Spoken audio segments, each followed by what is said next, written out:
Good morning friends. இந்த வீடியோவில் நாம் பார்க்க போகிறது முக்கியமான ஆர்டிகிள்ஸ். இதை உறுப்புகள் அல்லது விதிகள்னு சொல்லுவோம். இதை இங்கிலீஷில் ஆர்டிகிள்ஸ்னு சொல்லுவோம். இப்போ 22 பகுதிகளை பற்றி நாம் ஒரு வீடியோ போட்டோம். 22 பகுதிகள் ப்ளஸ் 3 4 9 14ல் ஒரு உட்பிரிவு சேர்த்து 4A 9A 14Aன்னு சேர்ந்து ஒரு 3 பகுதிகள். 1950 சமர்ப்பிக்கப்பட்ட 22 ஆக மொத்தம் 25 பகுதிகளை பற்றி ஒரு வீடியோ போட்டிருக்கோம். அந்த 25 பகுதிகளுக்கு உட்பட்ட 395 பழசு. 22 பகுதிகளாக இருக்கும்போது 395, அதுக்கப்புறம் 3 பகுதிகள் சேர்க்கப்பட்ட உடனே அது 450 465 ஆர்டிகிள்ஸ் வரைக்கும் மாறிடுச்சு. இப்போ அந்த ஆர்டிகிள்ஸ் இப்போ 465 ஆர்டிகிள்ஸையும் நம்ம இப்போ பார்க்க போறதில்ல. இதுக்குள்ள முக்கியமான ஆர்டிகிள்ஸ் என்றால் விதிகள் அல்லது உறுப்புகள் அப்படின்னு பேரு. இப்போ இந்த விதிகள் அல்லது இந்த உறுப்புகளை மட்டும்தான் நம்ம இப்போ பார்க்க போறோம். இப்போ முக்கியமான உறுப்புகள் அல்லது முக்கியமான விதிகள். இப்போ 1லிருந்து 4 ஆர்டிகிள். இது பிரிவு 1ல வருது. நம்ம ஏற்கனவே பார்த்துருக்கோம். இது இந்தியாவின் பரப்பளவு. ஏன்னா மிக முக்கியமானது. சைனா நம்ம மேல படையெடுக்கும், பாகிஸ்தான் நம்ம மேல படையெடுக்கும். இப்போ நீங்க நம்ம எதிர்கட்சி தலைவர் ராகுல் காந்தி பார்த்தீங்கன்னா அடிக்கடி சொல்றாரு, நம்ம நாட்டினுடைய பரப்பளவுல சீனா நிறைய எடுத்துருச்சுன்னு சொல்லிக்கிட்டே இருக்காரு. ஆனால் ப்ரூவ் பண்ணல. அப்போ இந்தியாவின் பரப்பளவு சரியா இருக்கா? அது முக்கியம். அடுத்தது மாநிலங்களினுடைய பரப்பளவு என்ன?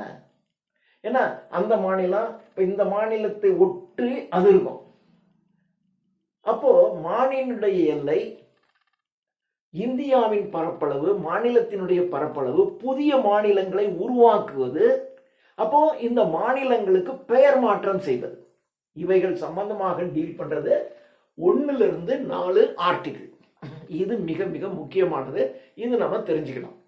அடுத்தது 5லிருந்து 11. இது இந்திய குடியுரிமை சம்பந்தமானது, சிட்டிசன்ஷிப். இப்ப இதை பற்றி நம்ம சிட்டிசன்ஷிப், குடியுரிமை அப்படின்னு தனியாவே நம்ம ஒரு வீடியோ போட போறோம். ஆனா எந்தெந்த ஆர்டிகிள்ஸ்லாம் மிக முக்கியமானதுங்கிறத மட்டும்தான் நம்ம இந்த வீடியோல பார்க்கணும்.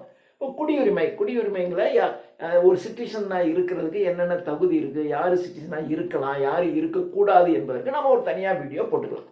இது அடுத்தது 12லிருந்து 35 ஆர்டிகிள்ஸ் வரைக்கும் அடிப்படை உரிமைகள், ஃபண்டமெண்டல் ரைட்ஸ். இது மிக மிக மிக மிக முக்கியம். இந்தியாவில் இருக்கக்கூடிய குடியுரிமை பெற்ற ஒருவனுக்கு என்னென்னலாம் உரிமை இருக்கு, ஃபண்டமெண்டல்ஸ் ரைட்ஸ் இருக்கு. இப்போ போலீஸ்காரங்க நம்மளை அரெஸ்ட் பண்ணா அதுக்கு என்ன ரூல்ஸ், நமக்கு அடிப்படை உரிமை இருக்கு. அப்ப அந்த உரிமை பேசலாம். நம்ம இந்த உரிமைகள் தெரிஞ்சு வச்சிருந்தா தான் நம்மளால பேச முடியும், இல்லையா? இது 12லிருந்து 35 வரைக்கும் உள்ளது அடிப்படை உரிமை. இந்த அடிப்படை உரிமைகளுக்குள்ள மிக முக்கியமானது 14 என்பது சமத்துவம். எல்லோரும் இந்த உலகத்துல சமம் என்று பேசப்படுவது 14th ஆர்டிகிள். இப்போ 12க்கு அப்புறம் 12 13 முக்கியம் இல்லையா? 12லிருந்து 35 வரைக்கும் எல்லாம் முக்கியம். ஆனா அதுக்குள்ள மிக முக்கியமானது 14வது ஆர்டிகிள். இது சமத்துவத்தை பற்றி பேசுகிறது. அடுத்தது 16 இடஒதுக்கீடு. இப்போ இந்தியா முழுவதும் மிகவும் பிரமாதமாக பேசிக் கொண்டிருப்பது இடஒதுக்கீடு. எந்த ஜாதிக்கு எவ்வளவு ஒதுக்கீடு, எந்த ஜாதி இந்த ஜாதியை எஸ்சியில சேர்க்கலாமா, எஸ்டியில சேர்க்கலாமா. இப்போ மணிப்பூர்ல ஒரு பெரிய கலவரம் ஒன்று நடந்துச்சு. இப்பயும் அங்க அந்த நிலையெல்லாம் இருக்கு. அங்க 2 சமுதாயம், கும்கி என்ற ஒரு சமுதாயம், இன்னொன்னு மைதேயி என்ற ஒரு சமுதாயம். இந்த கும்கிங்கிறவங்க என்ன பண்ணாங்கன்னா, மோஸ்ட்லி அவங்கெல்லாம் அந்த மியான்மார் அங்க இருந்து நமக்குள்ள ஊடுருவி காடுகளில் மலைப்பகுதிகளில் வசிப்பவங்க. அங்க அவங்க நிறைய என்ன பண்ணுவாங்கன்னா, கஞ்சா பயிரிடுவாங்க, இப்போ வெளிநாட்டு ஆயுதங்கள் வச்சுக்கிற அந்த மாதிரி வேலையெல்லாம் செஞ்சுட்டு இருப்பாங்க. அவங்க மலைப்பகுதிகளில் இருக்கிறதுனால அவங்க எஸ்சி எஸ்டி அப்படிங்கிற அவங்க ஒரு மலை ஜாதி இனத்தவர்கள், ஷெட்யூல்டு ட்ரைப் அப்படின்னு வச்சுட்டு அவங்களுக்கு அரசாங்கம் நிறைய சலுகைகளும் கொடுத்துக்கிட்டே இருந்துச்சு. ஆனா இந்த தரைப்பகுதியில் இருக்கக்கூடிய மைதேயி இனத்தை சார்ந்தவர்கள் அவங்களுக்கு அது பெரிய தலைவலியா இருக்கும். அதனால இவங்க என்ன, அவங்களுக்கு ஒரு ஸ்பெஷலாக ஒரு எஸ்டிங்கிற ஒரு தனி அந்தஸ்து இருக்கிறதுனால தானே அவங்க அப்படி இருக்காங்க, நமக்கும் அது கொடுத்தா என்ன அப்படிங்கிற மாதிரி இவங்க கோர்ட்டில் ஒரு கேட்டாங்க. எங்களுக்கு அந்த மாதிரி ஒரு எஸ்டி அந்தஸ்து கொடுங்க அப்படின்னு கேட்டாங்க. அவ்வளோதான் கேட்டாங்க. கோர்ட்டில் அந்த ஜட்ஜி என்ன சொல்லிட்டாருன்னா, அரசாங்கத்தை கூப்பிட்டு இவங்க கேட்குறாங்க, இது கொடுக்க முடியுமா என்று பரிசீலியுங்கள், கொடுங்கன்னா சொல்ல, கொடுக்க முடியுமான்னு நீங்கள் திங்க் பண்ணி பாருங்க அப்படின்னு சொன்னாங்க. அவ்வளோதான் ஜட்ஜ்மெண்ட். இதுக்கு உடனே அந்த கும்கினத்தவங்க அவங்கள எப்படி எங்களோட சேர்க்கறது அப்படின்னு அவங்களுக்கும் கொடுத்தா நமக்கு இப்போ 10 பேருக்கு இடஒதுக்கீடு கொடுத்தா 10 பேருக்கு கிடைக்கும். இதே இதை 50 பேருக்கு கொடுத்தா என்ன ஆகும், நிறைய பேருக்கு விட்டு போகும் இல்லையா? அப்போ அவங்களுக்கு இடஒதுக்கீடு கொடுக்க கூடாதுன்னு அவன் சண்டை போட்டான், இவன் குடுன்னு சண்டை போட்டான். இப்போ பார்த்தீங்கன்னா மணிப்பூரை பத்தி எரியுது இல்லையா? இதுதான். அப்போ இந்த இடஒதுக்கீடு இவனுக்கு கொடுக்கலாமா கொடுக்கக்கூடாது? கொடுக்கலாம் அப்படின்னா என்ன காரணம், கொடுக்கக்கூடாதுன்னா என்ன காரணம்? இந்த இடஒதுக்கீடை பற்றி ட்ரீட் பண்றது எல்லாமே ஆர்டிகிள் 16. அதனால தான் இது மிக முக்கியமானது. அடுத்தது 17 தீண்டாமை ஒழிப்பு. இன்னும் கிராமங்களில் எஸ்சி பீப்புள், ஷெட்யூல்டு கேஸ்டில் இருக்கிற மக்களை இன்னும் அவங்கள நாம் ஒரு மாதிரி தான், அவங்களுக்குன்னு இந்த சுடுகாட்டில் அவங்கள புதைக்க விட மாட்டாங்க. கிராமங்களில் மிகவும் இன்டீரியர் வில்லேஜஸில் அது ரொம்ப அதிகமாக இருக்கும். அவங்களுக்கு தனி தெரு வச்சுக்குவாங்க, அவங்கள இவங்களோட சேர்த்துக்க மாட்டாங்க, இப்படி நிறையா இருக்கும். அந்த தீண்டாமை ஒழிப்பை பற்றி பேசுவது 17. அடுத்தது 18. இது இருந்துச்சு, இப்போ ஓகே. 18 பட்டங்கள் ஒழிப்பு. இங்கிலீஷ்கார காலத்தில் எல்லாருக்கும் நிறைய பட்டம்லாம் கொடுத்தான். ராவ் பகதூர் அப்படின்னு ஒரு பட்டம் கொடுத்துருப்பான். சர் சிவசாமி ஐயர், திருக்காட்டுப்பள்ளி என்ற ஒரு கிராமத்தில் ஒருத்தர் இருந்தார், அவருக்கு சர் சிவசாமி ஐயர் அப்படின்னு பேர். இதெல்லாம் அரசாங்கம், ஆங்கில அரசாங்கம் நம்முடைய மக்களில் முக்கியமானவங்களுக்கு சர் பட்டம், ராவ் பகதூர் அப்படிங்கிற பட்டம்லாம் கொடுத்துருந்தாங்க. இப்போ நம்ம எல்லாம் தான் சமம்னு வந்துருச்சு. அப்புறம் நீ ராவ் பகதூர், நீ சார், எல்லாருக்கும் இந்த மாதிரி பட்டங்கள் ஒழிக்கணும்னா அவன் வாங்கின டிகிரி, பிஏ பிஎஸ்சி இதெல்லாம் ஒழிக்கிறது அப்படி இல்லை. இந்த மாதிரியான பட்டங்களை ஒழிக்கிறது என்பதுதான் இது. அடுத்தது 19வது எழுத்துரிமை, பேச்சுரிமை. இது ஒரு மிக முக்கியமானது. நீங்க என்ன வேணாலும் எழுதலாம், என்ன வேணாலும் பேசலாம். ஆனா என்ன பேசலாம், எதை பேசக்கூடாது, எதை எழுதக்கூடாது, உங்களுக்கு முழு உரிமை இருக்கு. எழுதுறதுக்கும் பேசுறதுக்கும் உங்களுக்கு உரிமை கொடுக்கப்பட்டிருக்கிறது. ஆனா அந்த உரிமையினுடைய லிமிடேஷன்ஸ் என்ன, இதை பற்றியெல்லாம் டீல் பண்றதான் 19வது. அடுத்தது 24. இது மிக முக்கியமானது. இது குழந்தை தொழிலாளர் சம்பந்தமானது. சைல்டு லேபர், குழந்தை தொழிலாளர். குழந்தைகளை நீங்க வேலைக்கு வச்சுக்கிட்டீங்கன்னா அந்த குழந்தை தொழிலாளர் ஒழிப்பு, இதுதான் இதனுடையது. அடுத்தது 24A. 24A என்பது 6ல இருந்து 14 வரைக்கும் இது இன்ட்ரோடியூஸ் பண்ணப்பட்டது, புதிதாக திணிக்கப்பட்டது. இந்த 24A அவளை என்ன சொல்றாங்க, 24 குழந்தைகள் தொழிலாளர், அதான் இருந்துச்சு பழசு. இப்போ நம்ம என்ன பண்ணிட்டோம்னா 24A என்ற ஒரு ஆர்டிகிளை இன்ட்ரடியூஸ் பண்ணி 6ல இருந்து 14 வயசு வரைக்கும் உள்ள குழந்தைகளுக்கு கட்டாய கல்வி. அவங்க கட்டாயம் படிச்சாங்க, அவனை படிக்காம நீங்க வீட்டிலாம் வச்சுக்க முடியாது. 6ல சட்டப்படி 6ல் இருந்து 14 வயதிலும் இருக்கக்கூடிய குழந்தைகளுக்கு நீங்கள் கல்வி கொடுத்தே ஆக வேண்டும். இதுதான் 24A. ஆனா இது நடைமுறைப்படுத்தப்படுதா அப்படின்னா இல்லை. நிறைய கிராமங்கள்ல இன்னும் குழந்தைங்க படிக்காம பள்ளிக்கூடம் போகாம கூட இருக்கு. ஆனா பெற்றோர்களுக்கு நிறைய விழிப்புணர்வு வந்துருச்சு, எல்லாரும் கட்டாயம் சேர்க்கிறாங்க. அப்படி சேர்க்காம அந்த பெற்றோர்கள் இந்த குழந்தைகளை வைத்திருந்தால் அவர்கள் மீது சட்டப்படி நம்ம நடவடிக்கை எடுக்கலாம். ஸோ இது 24A. அடுத்தது 25. இது சமயம், ரிலிஜியன் சம்பந்தமானது. நீங்க இந்தியாவில் இருந்துக்கிட்டு நீங்க எந்த மதத்தை வேணாலும் பின்பற்றலாம். நான் பாரசீக மதத்தை பின்பற்றுவேன், பற்றுங்க. முக்கியமான மதம் இல்லை, எந்த மதத்தை உங்களுக்கு பிடிச்ச மதம் உலகத்துல எங்கேயோ ஒன்று இருக்கு. அந்த மதத்தை பத்தி இங்க இருக்கிற யாருக்குமே தெரியாது. ஆனா நான் அந்த மதத்தை தான் பின்பற்றுவேன் அப்படின்னா பின்பற்றுங்க. உங்களை யாரும் ஏன்னு கேட்க, ஏன் அந்த மதத்தை பின்பற்ற, இந்தியாவில் உள்ள மதத்தை தான் நீ பின்பற்றணும், அதை பின்பற்றக்கூடாதுன்னா யாருக்கும் சொல்ல மாட்டாங்க. அது இருக்கிறது சமய உரிமை. அடுத்தது 36ல இருந்து 51 வரையில இது ஒரு லாங். 36 இன்னொன்னு 32 நான் பார்க்கிறேன். 32 சட்ட தீர்வு, அரசியல் சட்ட தீர்வு.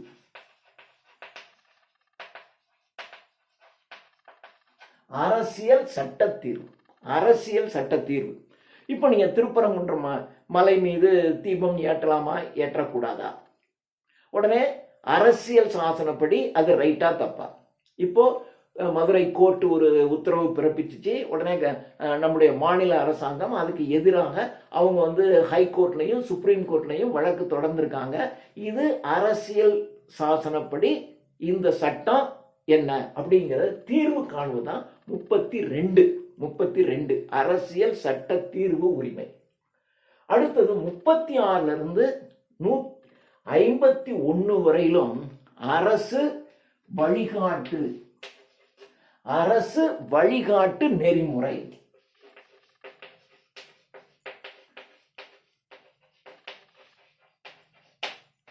ஒரு அரசு எப்படியெல்லாம் செயல்படணும் என்கின்ற அந்த வழிகாட்டு நெறிமுறைகள் என்பது 36ல இருந்து 51வது ஆர்டிகிள் வரையிலும் இதை பற்றி தான் பேசுகிறது.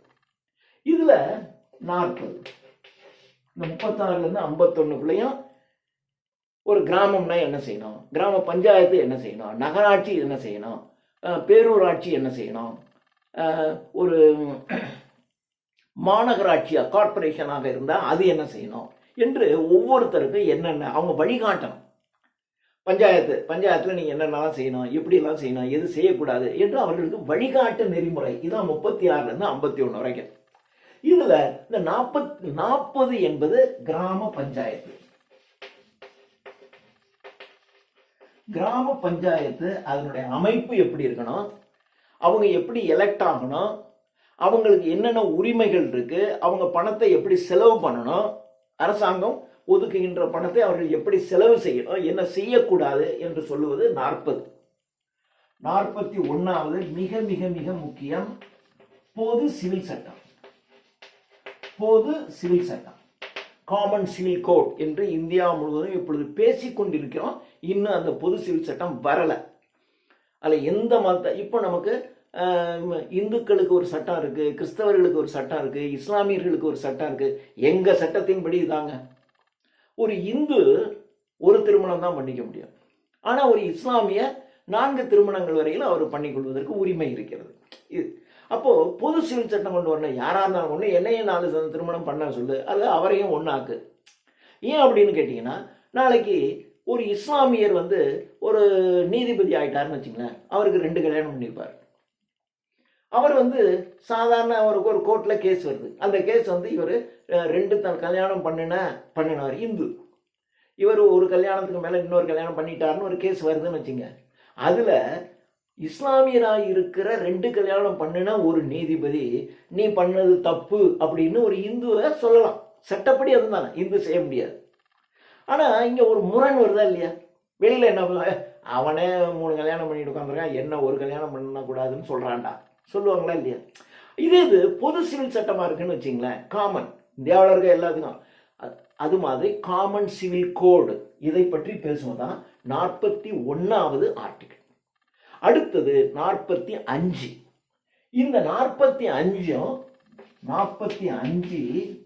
இளம் சிறார்.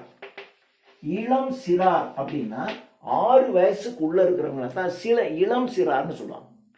14 வயசு வரைக்கும் இருக்கிறவங்க சிறார். இளம் சிறார் அப்படின்னா 2 வயசு 3 வயசு 4 வயசு 5 வயசு 6 வயசு இருக்கிறவங்களுக்கு இளம் சிறார் அப்படின்னு பேர்.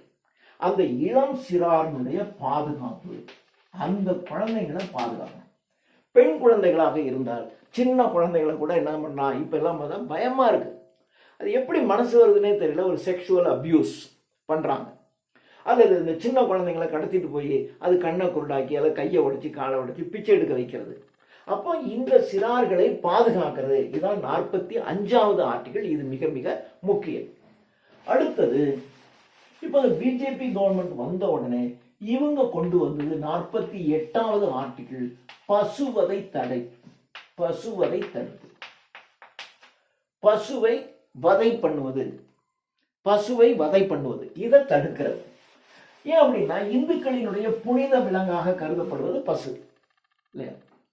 அந்த காலம் இந்துக்கள் என்பது ஒரு வேளாண் சமூகம். வேளாண் சமூகத்தில் வேளாண்மைக்கு மிகவும் உதவியாக ஒரு துணையாக இருக்கிறது பசு. பசு வந்து பால் தருது, எல்லாமே அதனால அவங்க வந்து அந்த புனித விலங்காக வச்சிருக்காங்க.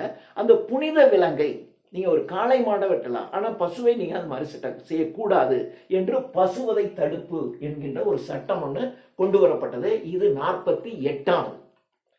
அடுத்தது 51A. நம்ம பிரிவுகள் பார்க்கும்போதே பார்த்தோம், உரிமைகள் தான் நிறைய இருந்துச்சு, கடமைகளை பற்றி இல்லை.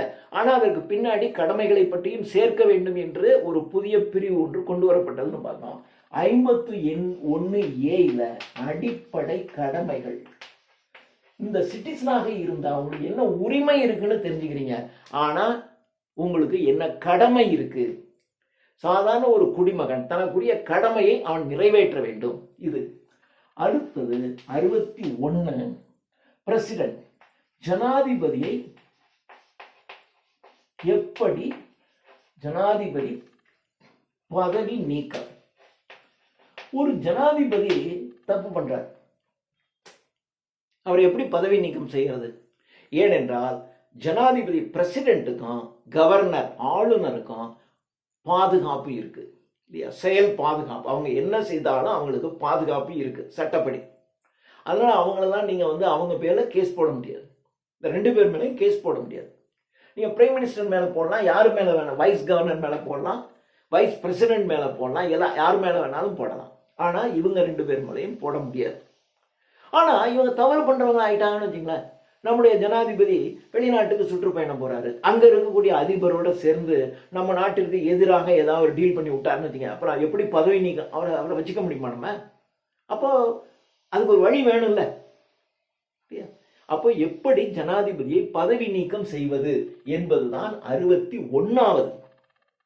அடுத்தது 52 151 வரைக்கும் இது இதோட சேர்ந்துதான் மத்திய அரசாங்கம். இது மத்திய அரசாங்கம் சம்பந்தமானது.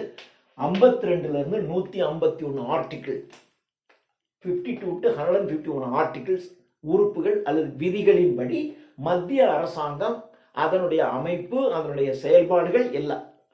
பார்லிமெண்ட்டு, ராஜ்யசபா, பார்லிமெண்ட்ல எப்படி உறுப்பினர், ராஜ்யசபாவில் எப்படி மெம்பர்ஸு, இவங்களுடைய ஹெட் யாரு, ஸ்பீக்கர் யாரு, பிரைம் மினிஸ்டர் அவரை எப்படி எலெக்ட் பண்ணி, இப்படி எல்லா அவங்களுக்கு என்னென்ன அதிகாரம், என்ன அதிகாரம் இல்லை, இதை பற்றி எல்லாம் டீல் பண்ணது.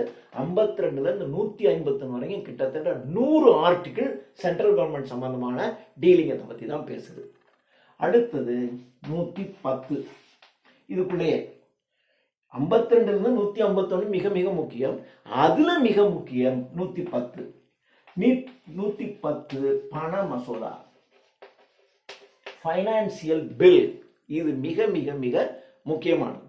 ஃபைனான்சியல் பில் இப்போ ஒவ்வொரு ஆண்டும் பார்த்தீங்கன்னா இந்த பிப்ரவரி மாதம்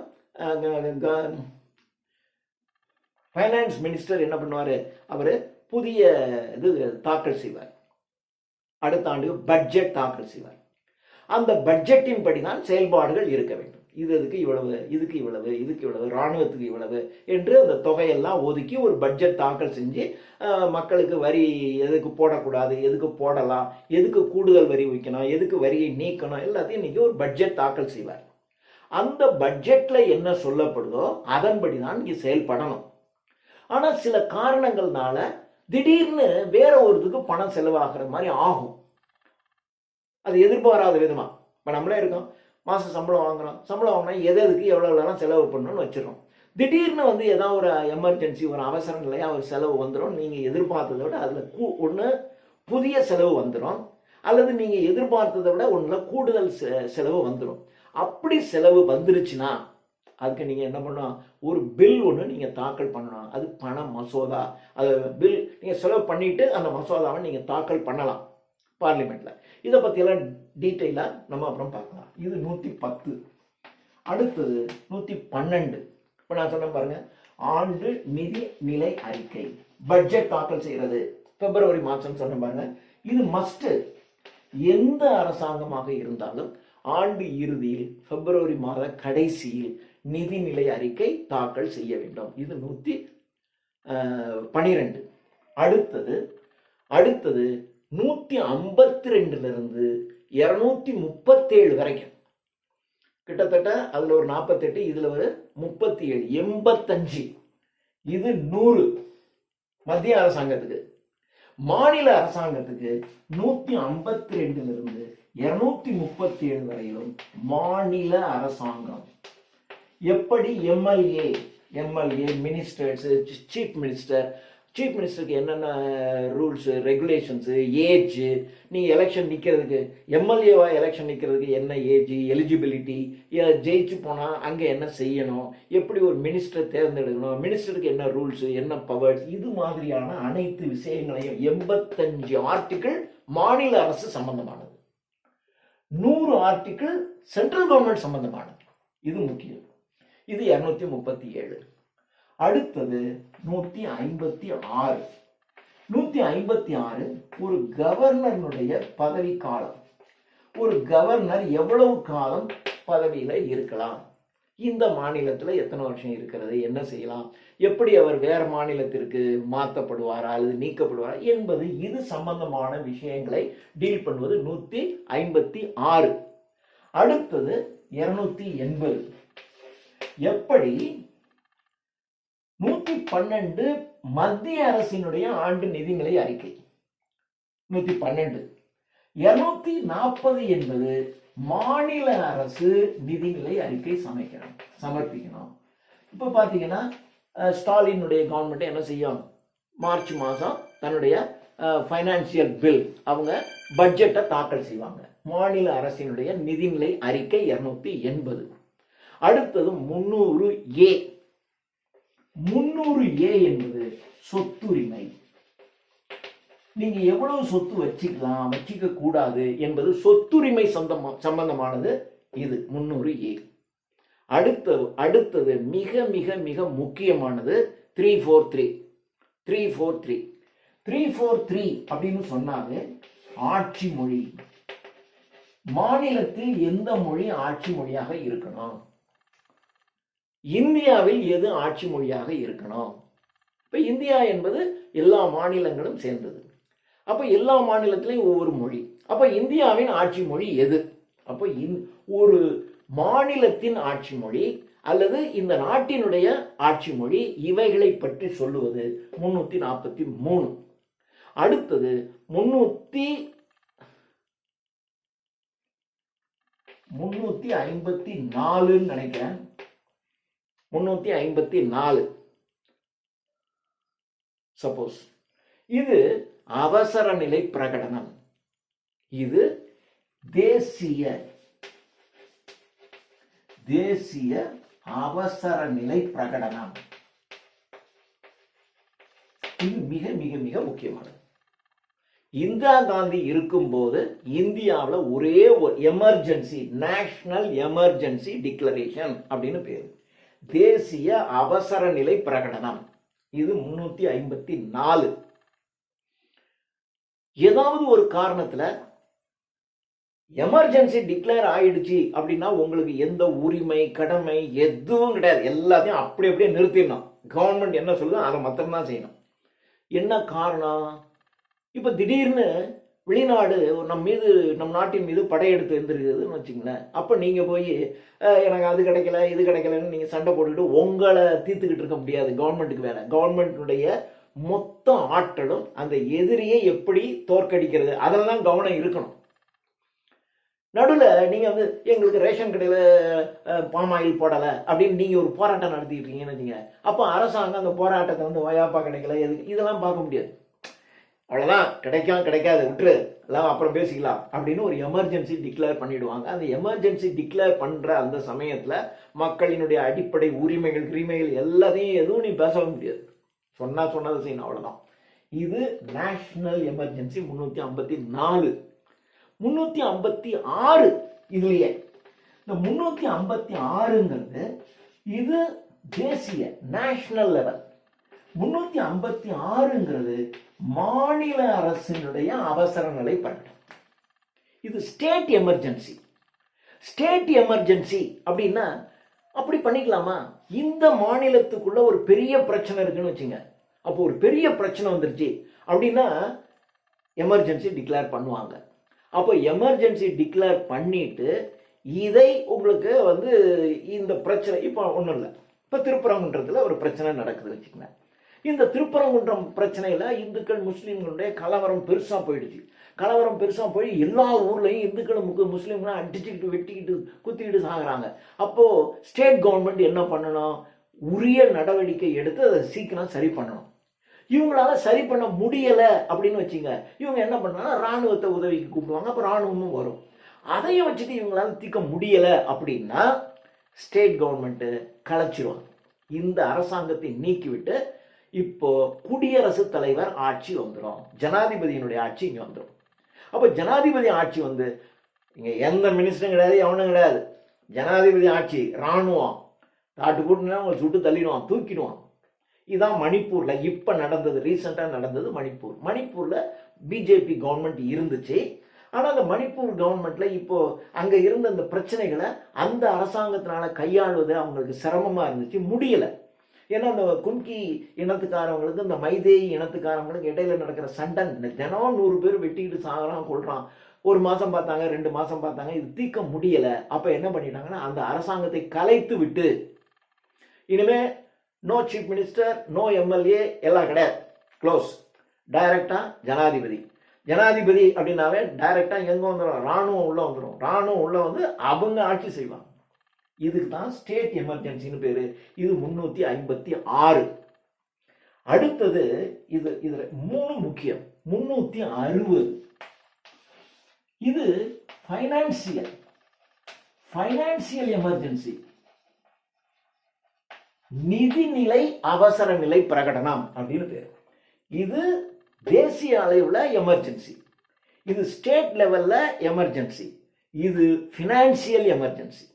ஃபினான்சியல் எமர்ஜென்சி அப்படின்னு சொன்னாவே இப்போ திடீர்னு நாட்டில் ஃபினான்ஸ் குழப்பத்தில். இப்போ தமிழ்நாடு கவர்மெண்ட் அப்படி தான் இருக்குது. 10 லட்சம் கோடி இந்த மாநிலம் தான் கடன் வாங்கியிருக்கு.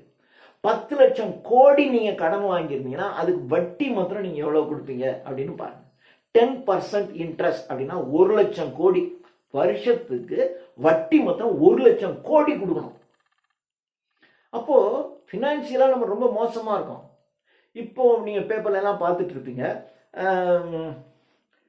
போக்குவரத்து தொழிலாளர்களுடைய அவங்க இது இருக்கு இல்லையா, இது பிடிப்பாங்க, பிஎஃப் ப்ராவிடென்ட் ஃபண்ட். அவங்ககிட்ட இருந்து 10%, கவர்மெண்ட் ஒரு 10% போட்டு அவங்களுக்கு திரும்பி ரிட்டர்ன் கொடுக்கணும், ரிட்டையர் ஆகும்போது கொடுக்கணும். அவங்க என்ன பண்ணுறாங்கன்னா அவங்ககிட்ட இருந்து 10%, அவங்களுடைய சம்பளத்திலிருந்து ஒரு 10% பிடிப்பாங்க.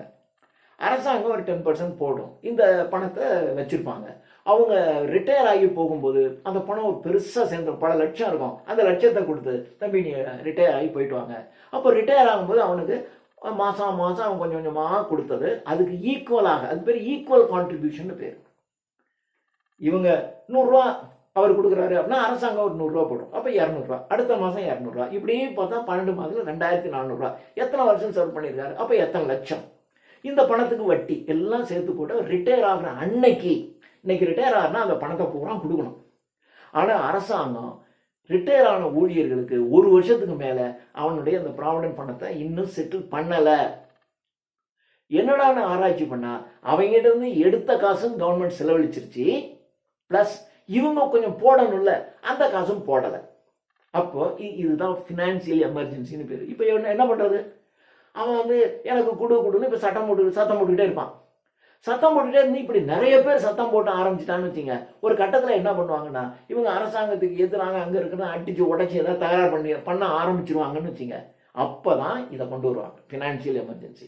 நோ, காசு கேட்கக்கூடாது. அரசாங்கத்தில் இப்போ இவ்வளோதான் காசு இருக்குது, இந்த காசை வச்சுக்கிட்டு நாங்கள் நடத்தணும், இப்போதைக்கு உனக்கு கொடுக்க முடியாது, வாங்க பேசாத கேட்காத, டக்குன்னு சொல்லுவாங்க. சட்டப்படி இல்லை, எதையும் நீங்கள் கேட்கவே முடியாது. இந்த எமர்ஜென்சி வந்துருச்சுன்னா யாரும் வாயை திறந்து என் காசை கொடு அப்படின்னா கேட்கவே முடியாது. அது மாதிரி ஒரு சூழ்நிலை வரும்போது எமர்ஜென்சி போட்டு இருக்கிற பணத்தை எப்படி செலவு பண்ணுறதுன்னு பார்த்து செய்வாங்க. அது மாதிரி பண்ணுறதுதான் 360. 360 இது மிக முக்கியமானது.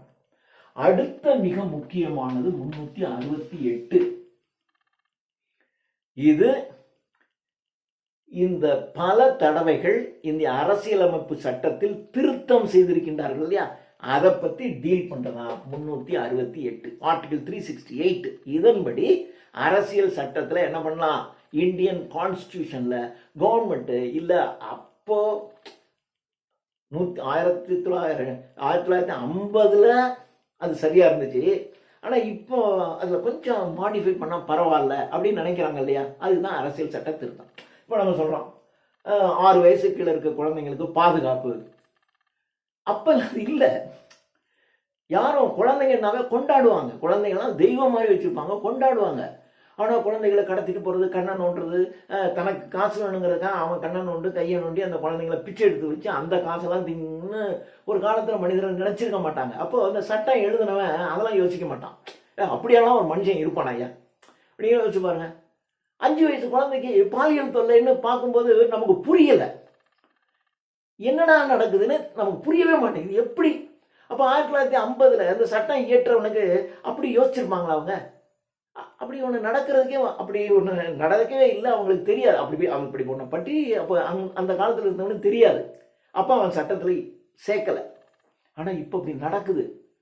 அப்போ நடக்குதுங்கும்போது அவன் சட்டப்படி அதை தடுக்கணும்ல, அப்போ அந்த சட்டத்தை அதில் சேர்க்கணும். அந்த சேர்க்கறது தான் சட்டத்தை திருத்தம் பண்ணுறதுன்னு பேர். இது 368 அரசியல் சட்ட திருத்தம். இது அடுத்ததுல கடைசியாக முக்கியமான ஆர்டிகிள் 370. இது ஜம்மு காஷ்மீருக்கு இருக்கிற தனி அதிகாரம். ஆர்டிகிள் 370 நீங்க இப்ப அடிக்கடி இதை நீங்க நிறைய கேள்விப்பட்டீங்க. ஆர்டிகிள் 370 படி ஜம்மு காஷ்மீருக்கு தனி அதிகாரம் இருந்துச்சு. ஆனா மோடி கவர்மெண்ட் 2 வருஷத்துக்கு முன்னாடி என்ன பண்ணிட்டாங்க, அவங்களுக்கு தனி அதிகாரம்லாம் கிடையாது. இந்த 370 படி அவங்களுக்கு ஜம்மு காஷ்மீருக்கு தனி அதிகாரம். நீங்க ஜம்மு காஷ்மீருக்குள்ள ஒரு இடத்தை வாங்குறதுக்கும் விற்கிறதுக்கும் அங்க இருக்கிறவங்க மட்டும்தான் வாங்கலாம், விற்கலாம். இப்ப நான் டெல்லியில போய் ஒரு இடம் வாங்கலாம், வேற எந்த இடத்துல வேணாலும் நான் போய் என் இஷ்டத்துக்கு இடம் வாங்கலாம். ஆனா ஜம்மு காஷ்மீருக்குள்ள நான் போய் ஒரு இடம் வாங்க முடியாது, எதையுமே செய்ய முடியாது, அங்க இருக்கிறவங்க மட்டும்தான் பண்ணணும். அப்போ அந்த மாநிலத்தில் உள்ள மக்களுக்கு மட்டும்தான், அவங்களுக்குன்னு தனி கொடி வச்சுக்குவாங்க, அவங்களுக்குன்னு தனித்தனியா சில ரூல்ஸ் அண்ட் ரெகுலேஷன்ஸ் இருக்கும். அதுதான் ஆர்டிகிள் 370. அவங்களுக்கு தனி அதிகாரம் கொடுத்து, ஆனா இந்தியாவில் ஒரு மாநிலம், ஆனா அவங்களும் தனியா அவங்க வச்சுக்குவாங்க. அதை இப்ப மோடி அரசு ரத்து செய்து விட்டது. ரத்து செய்து இந்த ஜம்மு காஷ்மீருங்கிற ஒன்னா இருந்தா தான் எல்லாம் ஒன்று சேர்ந்துக்கிட்டு ஏதாவது சண்டை போடுவான், 3ஆ பிரிச்சு அப்படின்னு இப்ப என்ன பண்ணிட்டாங்க, லடாக் தனியா, ஜம்மு தனியா, காஷ்மீர் தனியா 3ஆ பிரிச்சுட்டாங்க. பிரிச்சு அதை யூனியன் பிரதேசம் மாதிரி வச்சுக்கிட்டாங்க. மாநில அந்தஸ்து கொடுக்கல. உங்களுக்கு எப்போ அமைதி திரும்புதோ அப்ப மாநில அந்தஸ்து கொடுக்குறோம்னு சொன்னாங்க. இப்போ கொடுக்கறதாக இருந்துச்சு, ஆனா அதுக்குள்ள இந்த பகல்காம் தாக்குதல் வந்துருச்சு. ரைட்டு, கொஞ்சம் யோசிப்போம். இப்போ திடீர்னு பார்த்தீங்கன்னா மறுபடியும் ஒரு டெல்லியில் ஒரு மனிதன் கொண்டு, இப்போ இதெல்லாம் பார்க்கும்போது அந்த ஜம்மு காஷ்மீர் பிரச்சனையை இன்னும் அது ஓஞ்ச மாதிரி தெரியலையே. அதாவது அங்கே இருக்கிற மக்கள் எல்லாம் முழுக்க நம்மளோட இணைஞ்சிட்டாங்க. இப்போ நீங்கள் ஜம்மு காஷ்மீரில் சொத்து வாங்கலாம், அங்கே இருக்கிறவன் எங்கே வேணாலும் வாங்கலாம், நாம எங்கே வேணாலும் வாங்கலாம், இப்படிலாம் வந்துருச்சு. இந்தியாவுடன் இணைந்த பகுதியாக மாறிடுச்சு இதை ரத்து செஞ்ச உடனே. மக்கள்லாம் பார்த்தீங்கன்னா அங்கே இருக்கக்கூடிய மக்கள் நல்லா படிக்கிறாங்க, நம்ம மாதிரி நிறைய அங்கே பல்கலைக்கழகங்கள், ஸ்கூல்ஸு, காலேஜஸ்ஸு, ஹாஸ்பிட்டல்ஸ் எல்லா வசதியும் பண்ணி கொடுத்தாச்சு. ஆனால் இன்னும் சின்ன சின்ன பிரச்சனைகள் எங்கேயாவது வெடிக்குது. அதனால இன்னும் அவர்களுக்கு ஒரு மாநில அந்தஸ்து கொடுக்காமல் நிறுத்தி வைக்கப்பட்டிருக்கிறது. ஸோ அந்த அதிகாரம், அவர்களுக்கு தனி அதிகாரம் இருக்கு என்பது 370. அது ரத்து செய்யப்பட்டு விட்டது என்பது இப்போ புதுசு. ஓகே, இது இந்த உறுப்புகள் அல்லது விதிகள், இங்கிலீஷ்ல ஆர்டிகிள்ஸ், இதெல்லாம் முக்கியமான ஆர்டிகிள்ஸ். இந்த ஆர்டிகிள்ஸை பற்றி நல்லா தெரிஞ்சுக்கிட்டா போதும். இனிமேல் நம்ம தனித்தனியாக ஒன்றா பார்க்கலாம். தேங்க்யூ.